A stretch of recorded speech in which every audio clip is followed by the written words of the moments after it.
Hey there everyone, and welcome to D&D Doge's Emporium of RPG Horror Story Cringe. In today's episode, we have a tale about veteran tabletop RPG players treating new players to the hobby like crap. A story about one DM's unfortunate description involving a gelatinous cube, and much more. So, without further ado, let's get into these stories. Veteran player bullies new DM and new players. By Reddit user SorryGang 1577. So, I was in a D&D group, 3 of who have played D&D for around a decade or so. 2 of the other players started with them when I did a couple of years ago during COVID, and we had a new player midway through. Historically, the veteran players all took turns being the DM because they had the most experience. So, when one of their most recent homebrew campaigns came to an end, I decided to try my hand at being the DM to let them play together and develop my skills. What a mistake that was. Here are some of the things that these veteran players have done or said. They mocked my world every session, calling it a ripoff of multiple games, series, and films. I get some inspiration from various sources of media, as they did. When it was their homebrew worlds taking inspiration, they were praised for their copying. But with mine, it was mocked and jeered at. I'm not entirely sure why. Either way, I made steps to change it, but was called out for that too. They even started to compare it to another universe or series that I know nothing about, and when I said that, they claimed I must have stolen it somehow. I just gave up on that battle. They metagame almost exclusively.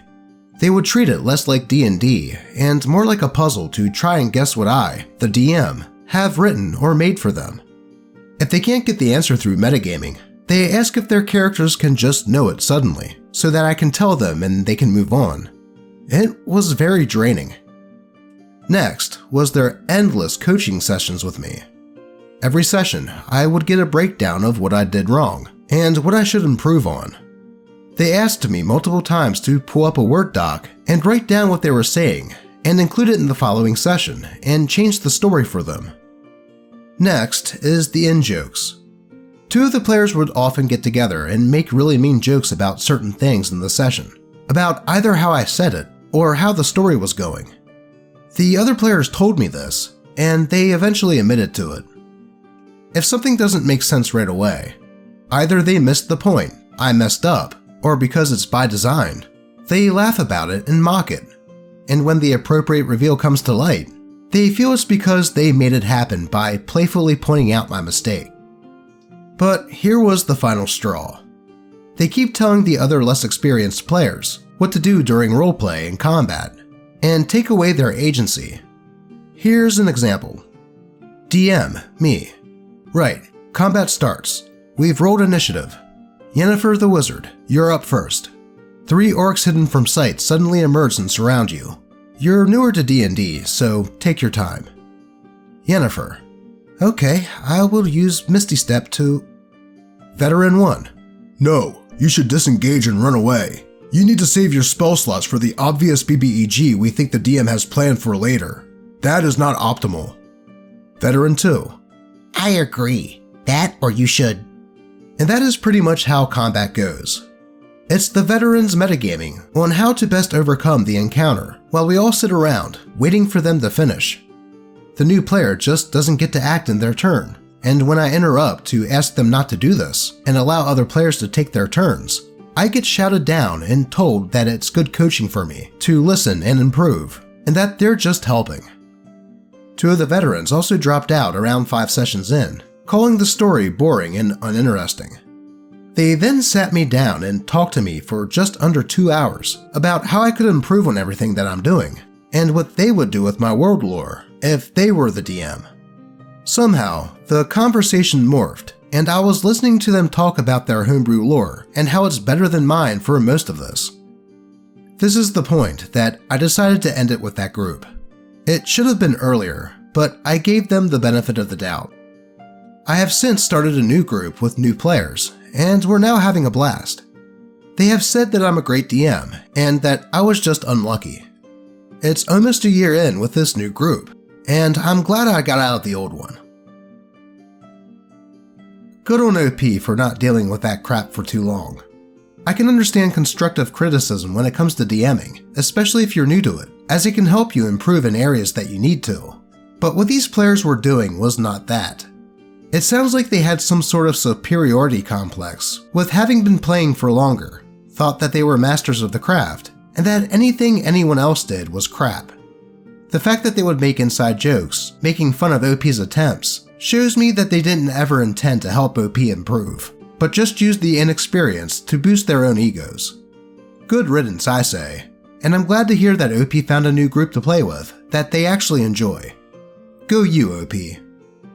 Anyways, let's move on. Player thinks I stole my campaign because I'm a woman. By Reddit user Interesting Land 6471.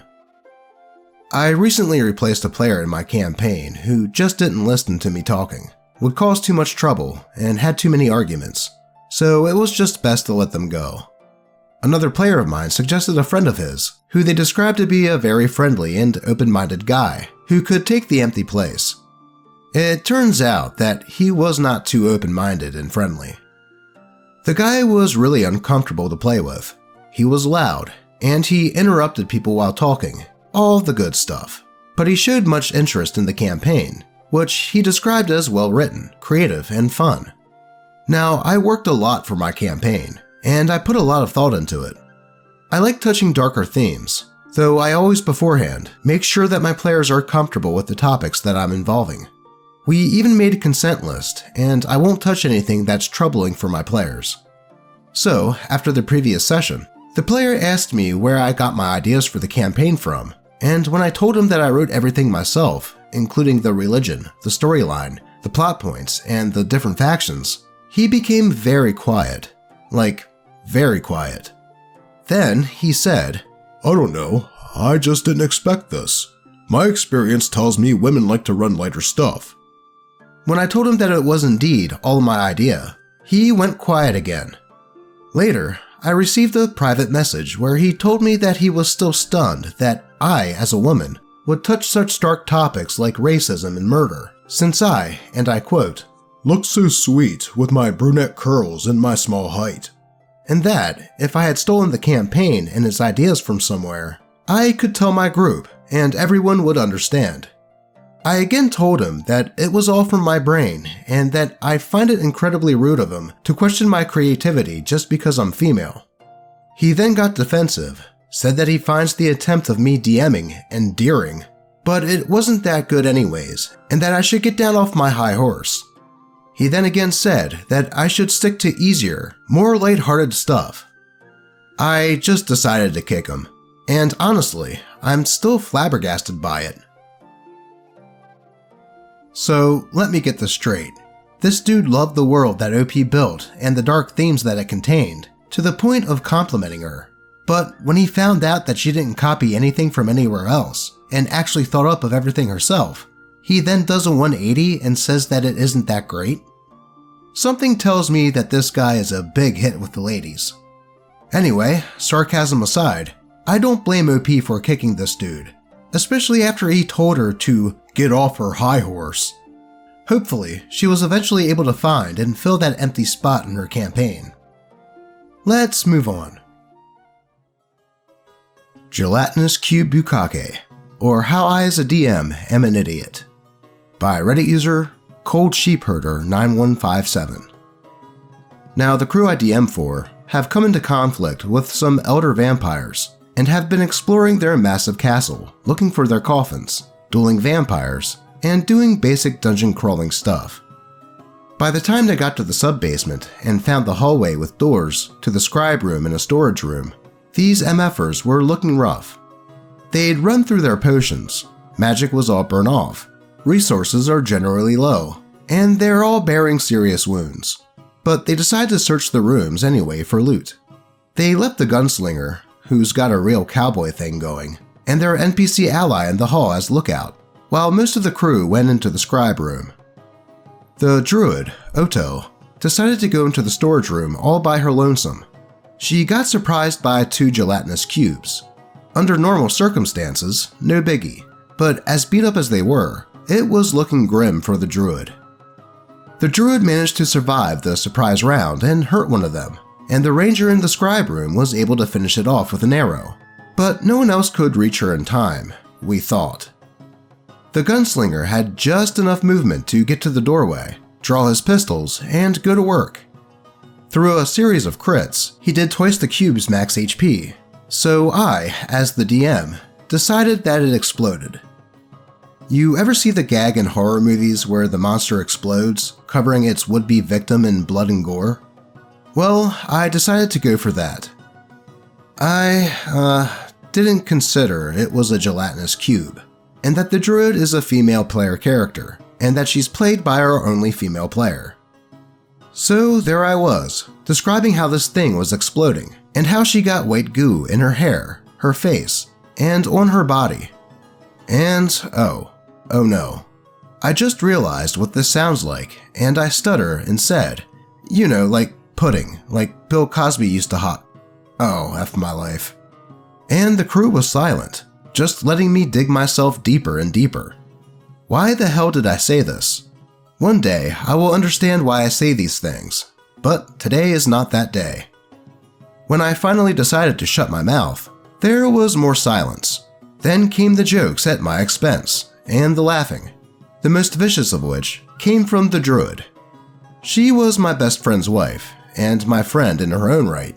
She knows I'm a friggin' idiot. All I can say is, I expect to be hearing about the gelatinous cube bukkake incident for years to come. Wait a minute, I thought gelatinous cubes were green, though I guess there can be variants. Anyway, that is certainly an awkward situation to walk into. I'm sure OP didn't mean for it to be taken that way, or perhaps it was just a Freudian slip. Either way, not the worst horror story I've seen. More like a D&D uncomfortable story. But before we move on to the next one, if you're enjoying the video, I hope that you would consider rolling a crit on that like button, as it does a lot to help the channel out, and also subscribe if you haven't done so already. If not for me, then perhaps I can entice you with cats doing cute stuff.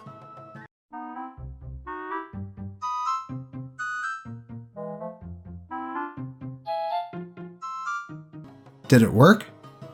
Anyway, with that said, let's get into the next one. GM retcons first 4 sessions, then tries to blame the players. By Reddit user RVN Ender. I have been playing RPGs for a long time, and I have a ton of horror stories, but I'm going to start with this one. The game is Call of Cthulhu. I have never played it before, and always wanted to.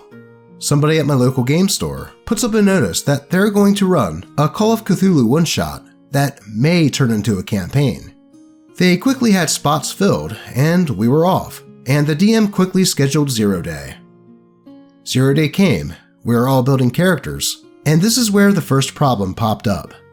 The DM had no idea how to build characters, could not answer questions on how to build them, basically had 0 knowledge of the system at all. We were on our own for character creation, and what could have taken a few hours turned into 5 hours of just character building, with them talking about the one-shot and what they expected from our characters. Interesting, but okay. We agreed to meet every Wednesday at 5 p.m., and we were going to run 5 to 9. The store closes at 10, so we figured we could use that last hour just in case we were in the middle of something and needed to go a little over, or just leveling up our characters. The first few sessions went okay, though you could tell that they were new to the system, since they couldn't answer anything. It's session 3, and we're all there at 5, but DM is nowhere to be found. All attempts to contact them were met with silence. We all had nothing better to do, so we waited around, and around 6, the DM walks through the door holding a bag of food, sits down at the table, and proceeds to eat for the next half hour. He doesn't even acknowledge us. Doesn't attempt to give us a reason for the lateness. He just sits down and starts eating. It's 6:30, and I hear, "Are you ready to start yet?" coming from the DM in a very clear attitude. I fire it back with, "I've been ready since 5. And they reply back, "I don't appreciate your tone." I just let that go. It wasn't worth it. We all sit down and start the session. About an hour and a half or so into the session, they say they have to end it here, packs up their stuff, and leaves. It's 8 o'clock, and we are scheduled till 9, so some of us were pissed.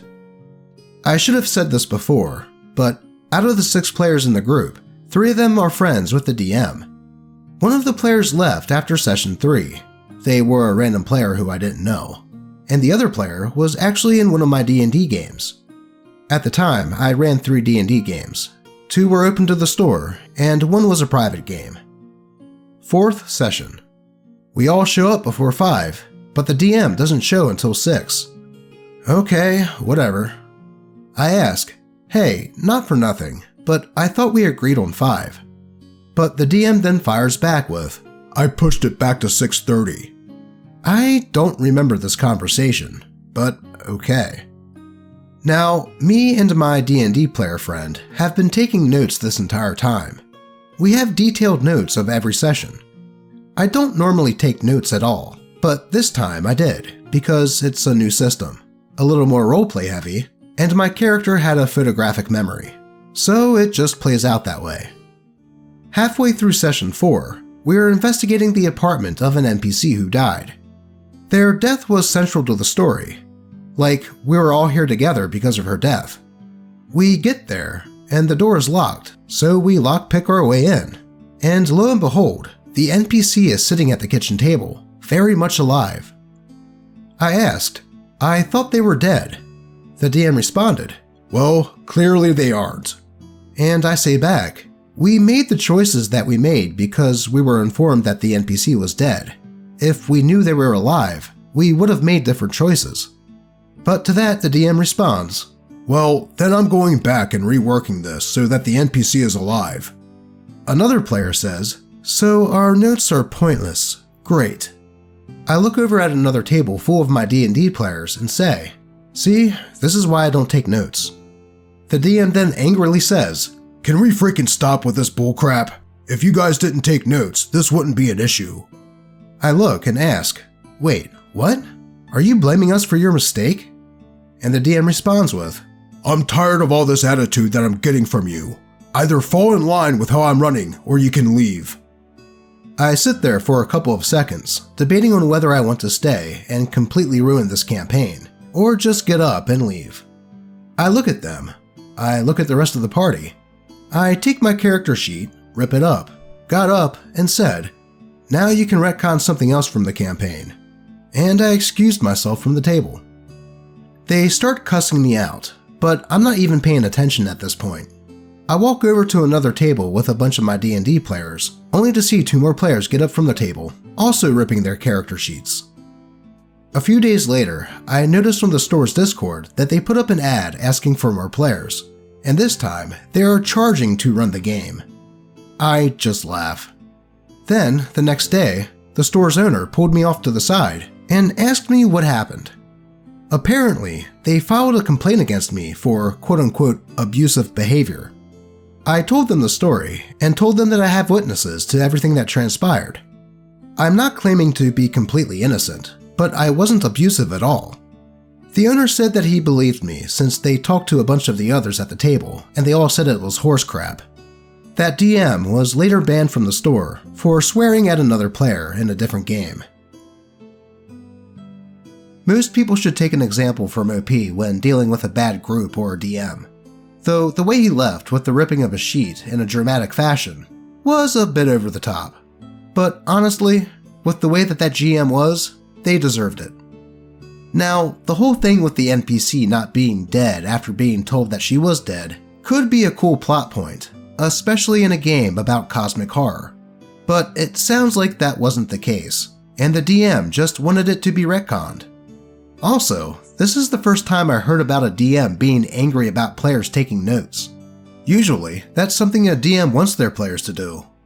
And I'm not surprised to hear that this DM eventually got the boot from the store for future incidents. Anyways, that's going to do it for today. As always, I appreciate all of you, and may all of your games remain horror story free. Until next time.